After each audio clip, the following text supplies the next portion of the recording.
এর মধ্যে সব থেকে সহজ পদ্ধতি কোনটা? আজ আমরা 3টি পদ্ধতি দেখাবো। এখানে দেখতে পাচ্ছ আরও একটা গ্রাফটিং করা আছে, এটা মাঝখানে চিড়ে দেওয়া, এটা এক সাইডে গ্রাফটিং করা এবং এটা একদম এক সাইডে গ্রাফটিং করা। দেখতে পাচ্ছ এখানে 3টি গ্রাফটিং করা আছে। তো এই 3টের মধ্যে সব থেকে সহজ পদ্ধতি কোনটা আজ আমরা সেটাই দেখবো। সো হ্যালো ফ্রেন্ড, আমি সুমন আর আপনারা দেখছেন গ্রিন ট্রি। যদি ভিডিওটা ভালো লাগে লাইক করবেন, চ্যানেলটা সাবস্ক্রাইব করে দরকার পাশে থাকবেন। চলুন ভিডিওটা শুরু করা। আমরা গ্রাফটিং করার জন্য একটা নিয়ে নিয়েছি রুট স্টক, যেটা 1 বছর বয়সী, একটা নিয়ে নিয়েছি সায়ন বা ডোগা, আর গ্রাফটিং টেপ এবং একটা গ্রাফটিং করার জন্য চাকু বা ছুরি। তো দেখতে পাচ্ছেন এবার আমরা সায়নটিকে প্রস্তুত করি। তোমরা সায়নটা প্রস্তুত করার সময় একটা জিনিস খেয়াল রাখবে, যেন সায়নটায় কোনো আঘাতপ্রাপ্ত না হয়।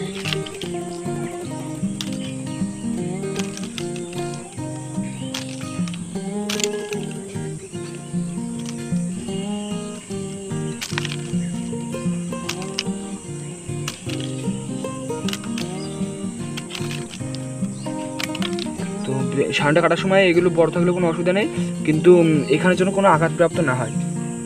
দেখতে পাচ্ছ ফুটবে ভাব। তো এমন থেকে তোমাদের সায়নটা নিয়ে নিতে হবে। চলুন এবার আমরা কোনটা সব থেকে সহজ পদ্ধতি সেটা আজ আমরা ভিডিওতে দেখবো। তো দয়া করে পুরো ভিডিওটা দেখার অনুরোধ রইল। তো আগে আমরা সায়নটিকে প্রস্তুত করে নেবো, কেটে নেবো। কেমনভাবে কাটতে হবে দেখে নিন। এইভাবে নেবে, হালকা করে চাকুটা নিচের দিকে ব্যান্ড করে, বেশি করলে কিন্তু এখান থেকে কেটে পড়ে যাবে। হালকা এইভাবে ব্যান্ড করে এইভাবে টানতে হবে জোরে এক পোষে। হ্যাঁ, কেটেছে। এবার এখান থেকে কেটে ফেলে দেবে। দেখতে পাচ্ছ আমি কেটে ফেলে দিয়েছি। এবার এখান থেকে এইভাবে ধরবে, এখানে খানিকটা রেখে দেবে, দিয়ে এখান থেকে মাছ পড়ে রাস্তায় এইভাবে ধরবে, ধরে খাস করে টান দেবে। খাস করে টান দিলে দেখতে পাচ্ছ আমাদের এখানে কিন্তু অনেকটা বড় করে কাটা হয়ে গেছে এবং এই পাশ থেকে একটুখানি কেটেছি। এইটাই সব থেকে সহজ পদ্ধতি।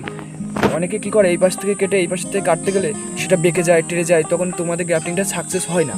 কিন্তু তোমরা এক পোষে এটা জোরে টান দেবে, দিয়ে তারপরে এখান থেকে ছোট্ট করে একটা টান দেবে, হয়ে গেল। এই পাশে ছোটো, এই পাশে বড়ো। তো এবার এই মাপে এখানে মাপ দিয়ে নেবে এই রুট স্টকের সাথে। এই পর্যন্ত মাপ দিলাম, এ পর্যন্ত মাপ দিলাম। এখান থেকে ছুরি যেখানে আঠা লেগে আছে এই জায়গাতে কাটবে না, একটুখানি নিচে দিয়ে কাটবে। শুধু ক্যাম্বিয়াম লেয়ারটা নেবে, আমি যাবে নিচ্ছি। হ্যাঁ, হয়েছে। এখান থেকে একটুখানি সায়ন রেখে কেটে ফেলে দেবে। কেটে ফেলে দিলাম, এগুলো কেটে ফেলে দিয়েছি। এখানে একটুখানি সায়ন আছে, এই ছাল আছে, এই ছালটা এখানে যাবে। ভিডিওতে দেখাচ্ছি। দেখতে পাচ্ছেন আমাদের সায়নটা কত সুন্দরভাবে এখানে সেট হয়ে গেছে। একদম এটা আমাদের বেঁচে যাবে, একদম 100% গ্যারান্টি। আপনারা দেখতে পাচ্ছেন এখানে কত সুন্দরভাবে এটা সেট হয়ে গেছে। এখন দেখুন, তাহলে নিশ্চয়ই এটাতে কোনো ঝামেলা নেই। এক পোচ এখান থেকে কেটে দিলাম এবং এক পোচ এখান থেকে একটুখানি কেটে দিলাম, দিয়ে হয়ে গেল। এবারে তোমরা গ্রাফটিং টেপ নেবে, বা গ্রাফটিং টেপ না থাকলে বাড়িতে থাকা ক্যারি ব্যাগ লম্বা করে কেটে নেবে, কেটে নিয়ে এইভাবে বাঁধবে। যদি ভিডিওটা ভালো লাগে একটুখানি লাইক করবে। অনেকে ভিডিওটা দেখে লাইক দেয় না, আমার চ্যানেলটাকে সাবস্ক্রাইব করে না। দয়া করে সাবস্ক্রাইব করে পাশে থাকবেন। তোমাদের একটা সাবস্ক্রাইব এবং একটা লাইক আমাদের আরও ভিডিও করতে মোটিভেট করে। তো দয়া করে সাবস্ক্রাইব করে আমার চ্যানেলের পাশে থাকবেন এবং যদি ভিডিওটা ভালো লাগে একটা লাইক করবে। আর ভিডিওটা স্কিপ করবে না, তা না হলে তোমরা ভিডিওতে বুঝতে পারবে না। এখনও 2-3টে টিপস আছে যেগুলো আমি বলবো। তো তোমরা এইভাবে পুরোটা পেঁচাবে, একটু পেঁচানো ছাড়বে না, পুরোটা পেঁচিয়ে দেবে।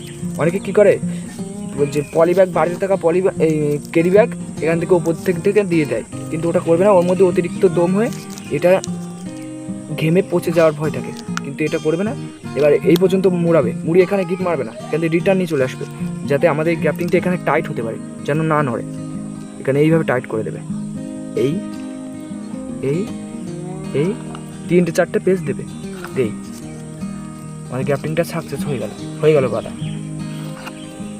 এবার এই গ্রাফটিংটা তোমাদের বেশি দিন লাগবে না। আমরা এই পদ্ধতিতে একটা গ্রাফটিং করেছিলাম, যেটা তোমাদের ভিডিওতে দেখালাম। দেখুন একদম কিন্তু অবিকল ওই রকম বেঁধেছিলাম আমরা। এই পাশ থেকে অনেকটা কেটে দিয়েছিলাম এবং এই পাশ থেকে হালকা একটু কেটেছিলাম। এখানে দেখতে পাচ্ছেন কত সুন্দর আমাদের এটা সাকসেস হয়ে গেছে।